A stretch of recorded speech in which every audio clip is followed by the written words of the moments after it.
Hey everyone. So for today's deep dive, we are going to be taking a look at this syllabus Okay. for a free 16-week YouTube course on medical coding. Wow. And it's designed for self-studiers. If you're Nice. thinking about, getting into the world of medical coding Yeah, or prepping for a certification exam, this is for you. definitely. So the 16-week YouTube course Mm-hmm. begins March 10th at 7:00 p.m. Right. And you can locate the link to register in the chat. Perfect. Also, make sure you have your textbooks and coding manuals. Yes. Links and information to purchase them are also in the chat. Great. What I find really interesting about this syllabus is the way it breaks the journey into two distinct parts. Oh, okay. The first 8 weeks really focus on building a solid foundation in ICD-10-CM, Okay. which is the system we use for diagnosis coding. Right. And then the next 8 weeks dive into HCPCS Level 2 and CPT, Okay. which is all about procedure coding. So it's kind of like learning a new language, right? Ah, that's a great analogy. You got your vocabulary for describing what's wrong, Yeah. the diagnosis, and then a whole other set of terms for what you do about it, the procedures. Exactly. And just like with a language mastering, the basics is key. Right. You wouldn't try to write a novel without understanding the alphabet, would you? Definitely not. But I will admit, when I see week 1 is Introduction to ICD-10-CM, Yeah. it sounds a little dry. Yeah. What exactly makes this foundation so important? Well, think about it this way. The ICD-10-CM manual is massive. It contains over 70,000 codes. 70,000. So you need to understand the structure, the categories, the conventions, Okay. how to actually find and use the right code for each diagnosis. Wow, 70,000 codes. That's a lot to wrap your head around. It is. No wonder they dedicate a whole week to just the basics. Yeah. Okay, so we've got our foundation in week 1. Mm-hmm. What comes next? Week 2 delves into the world of infectious diseases, which is particularly relevant these days. Oh, yeah. Imagine trying to track a pandemic without a standardized coding system. It would be chaos. That's a really good point. Accurate data is crucial for understanding and responding to public health threats. Absolutely. So we're coding for everything, from the common cold to more serious outbreaks, right? Exactly. And then in week 3, we tackle neoplasms, Oh, which basically means abnormal growths, both benign and malignant. So this is where things get really serious. We're talking about cancer and how to code for it accurately. Precisely with all the advances in cancer research and treatment. Right. It's crucial to have a standardized way to code for different types of tumors, stages of disease, and treatment modalities. It sounds like this week is going to be intense, but incredibly important. Yes. What about week 4? Week 4 covers a diverse range of systems. Okay.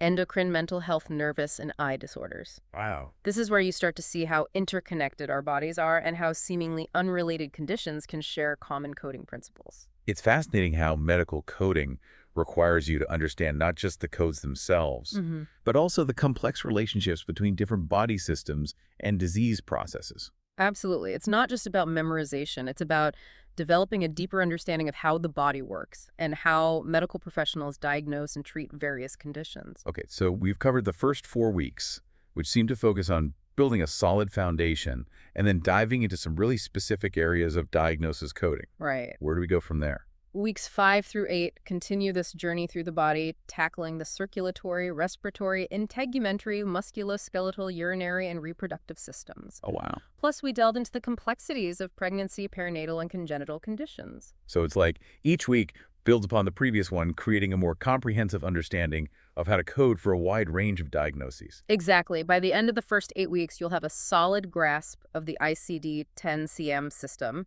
and be well prepared to move on to the world of procedure coding. Now, before we go any further, let's talk resources. I know you mentioned having the right coding manuals. Yes. What exactly do we need? You'll definitely need the ICD-10-CM, CPT, and HCPCS Level 2 manuals for the year you plan to take your certification exam. Okay. Coding guidelines and codes can change annually, so make sure you've got the most up-to-date versions. Got it. So where can we find information on those manuals? We've included links and purchasing information in the chat, so be sure to check those out. Perfect. And while you're at it, you might also want to grab a copy of the MCG manual, either the 2024 or 2025 edition. Okay, I've heard other coders rave about the MCG manual. Yeah. But what exactly is it? How does it help with the learning process? The MCG manual is a fantastic resource that simplifies coding guidelines and sequencing for both diagnosis and procedure coding. Okay. It's packed with clear explanations, helpful examples, and easy-to-follow guidelines. So it's kind of like having a personal coding tutor by your side, helping you navigate those tricky situations. Exactly. It can really streamline your learning and make the whole coding process much less intimidating. That sounds incredibly helpful, especially when you're tackling something as complex as medical coding. Now, before we jump into the procedural coding portion of this syllabus, I want to remind everyone that this 16-week YouTube course is completely free. Yes. It kicks off on March 10th at 7:00 p.m., and we've got the registration link right here in the chat for you. Perfect. Don't forget to grab those textbooks and coding manuals, too. All the links are in the chat. Awesome. Okay, ready to dive into the second half of the syllabus? Absolutely. Let's explore the world of procedure coding together. All right, so we've explored the first 8 weeks of this medical coding syllabus, which focuses on diagnosis coding using ICD-10-CM. Right. Now let's shift gears and dive into the world of procedure coding with HCPCS Level 2 and CPT. Okay. This is where we start translating all those medical action, surgeries, treatments, therapies into codes. Yeah, what's fascinating about procedure coding is that it goes beyond just identifying what was done. Oh, okay. It also captures the complexity and intensity of the procedure, Right. which directly impacts reimbursement. That makes sense. A simple bandage change wouldn't be billed the same as a complex surgical repair, even though they both fall under procedures. Right. So how does the syllabus approach this side of medical coding? Week 9 kicks off our journey with an introduction to HCPCS Level 2 codes and modifiers. Okay. These are crucial for reporting services, supplies, and procedures that aren't included in the CPT code set. Okay, I have to admit, I always get HCPCS and CPT mixed up. Yeah. Can you remind me what the key difference is? Think of CPT as the primary code set for physician services and procedures. Yeah. HCPCS Level 2 comes in to fill the gaps, covering things like ambulance services, durable medical equipment, and specific drugs or injections. Ah, that helps.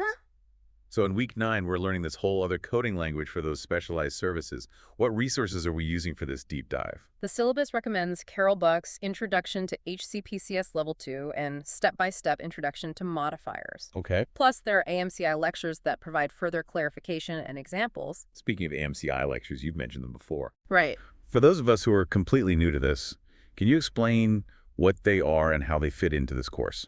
AMCI lectures are online video lessons created by the American Medical Coding Institute. Right. They're known for breaking down complex coding concepts into bite-sized pieces, making them easier to understand and remember. So it's like having a virtual classroom with an expert instructor guiding you through the material. Exactly. That's a great supplement to the textbook readings. And don't forget the MCG manual we talked about earlier. Right. It has sections dedicated to HCPCS Level 2 and modifiers providing those practical examples and scenarios that really help solidify your understanding. Okay, so week 9 sets the stage for procedural coding. What adventures await us in week 10? Week 10 gets into the nitty-gritty of surgery coding, starting with general guidelines and then diving into the specifics of the integumentary system. Okay. Think skin biopsies, wound repairs, that sort of thing. So if someone has a mole removed, the code would depend on the complexity of the procedure, right? A simple shave biopsy versus a deep excision would have different codes. You got it. And that's where understanding those surgical guidelines and the nuances of the integumentary system becomes essential. And which chapters of Carol Buck's step-by-step series are we using for this? Chapters 13 and 14, Okay. surgery guidelines and general surgery, and the integumentary system. Okay. Remember, those AMCI lectures and MCG exercises are your allies in this process. Got it. Okay, on to week 11. What's on the agenda there? Week 11 is a bit of a triple header covering the musculoskeletal, respiratory, and cardiovascular systems. Wow. So we're talking everything from joint replacements and fracture repairs to respiratory therapies and cardiovascular interventions. Wow, that's a lot to cover in 1 week. It sounds like it's going to be pretty intense. It is, but it's also incredibly fascinating. Right. These are some of the most common and complex procedures performed in healthcare. So mastering these codes is crucial. You'll be working with chapters 15, 16, and 17 of Carol Buck's step-by-step series for this one. Okay, taking notes, chapters 15 through 17. Yep. Plus those AMCI lectures and MCG exercises. What about week 12? What new bodily systems are we exploring? Week 12 continues our exploration of intricate procedures focusing on the hemic, mediastinum, lymphatic, and digestive systems. Okay. We're talking about procedures ranging from blood transfusions and lymph node biopsies to complex gastrointestinal surgeries. You'll be navigating chapters 18 and 19 of Carol Buck's step-by-step series for those. So it's like we're working our way through the body system by system, learning how to code for a huge variety of procedures. It's pretty incredible how detailed and specific this gets. That's the beauty of medical coding. Yeah. It requires such a deep understanding of anatomy, physiology, and medical terminology. Right. It's not just about numbers and codes. It's about connecting those codes to real-world medical actions. Okay, before we move on to the remaining weeks, I want to pause for a moment and just acknowledge how much information we've covered already. Yeah. This syllabus is incredibly comprehensive, and I can see how valuable it would be for someone studying on their own. Absolutely. It provides a structured roadmap for self-learners, guiding them through each step of the coding process. And the fact that it's a free YouTube course makes it even more accessible. Right, and to make sure everyone can access those essential resources, we've included links to the textbooks, coding manuals, and the MCG manual right here in the chat. Perfect. Don't forget to grab those if you haven't already. Yeah. Okay, ready to explore the next 4 weeks of the syllabus. Let's do it. We're about to cover some really interesting procedures. Welcome back to our deep dive. We've journeyed through all the intricacies of diagnosis coding with ICD-10-CM. Right. And explored the vast world of procedure coding with HCPCS Level 2 and CPT. It's been quite a journey. It has, and we're not quite finished yet. No, we're not. Weeks 13 through 16 of this syllabus cover some crucial areas that really round out your coding knowledge. Yeah, they do. Okay, let's dive in what's on deck for week 13. Week 13 focuses on the urinary male and female reproductive systems. Okay. We'll be exploring procedures like kidney stone removal, prostate surgery, hysterectomies, and cesarean sections. So we're getting into some really specialized procedures here. Yes, we are. It seems like each week build upon the previous ones, adding more layers of complexity and detail to our coding knowledge. Exactly, and this is where those AMCI lectures and MCG manual exercises become even more valuable. Yeah. They provide those real-world examples and scenarios that help you see how the coding guidelines apply in practice. Which chapters of Carol Buck's step-by-step series are we using for week 13? Chapters 20 and 21. Okay.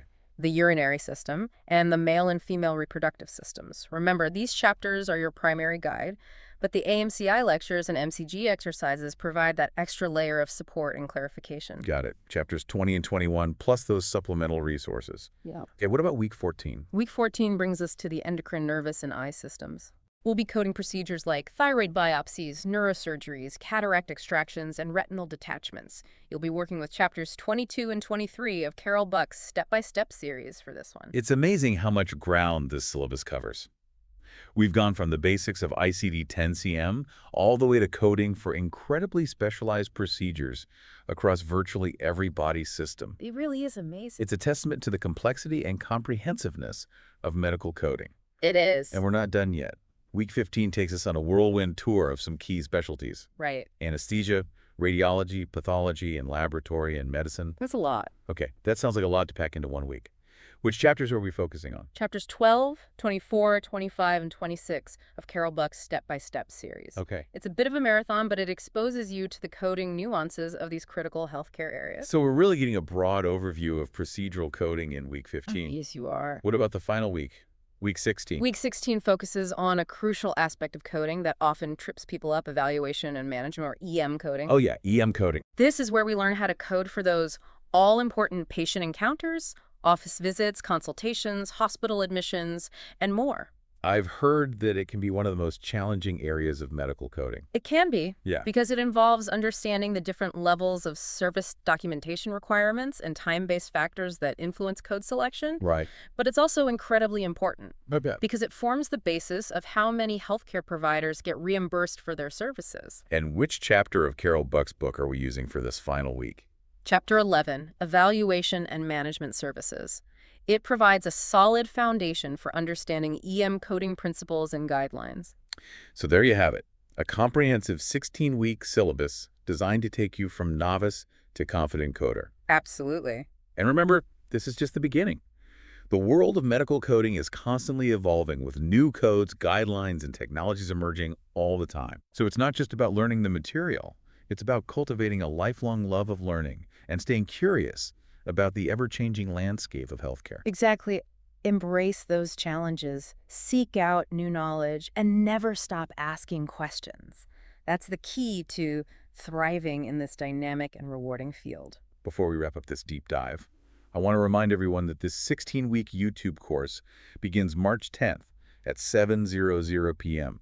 It's completely free, and the registration link is right here in the chat. Don't miss it. And if you haven't already, make sure to grab those essential textbooks and coding manuals.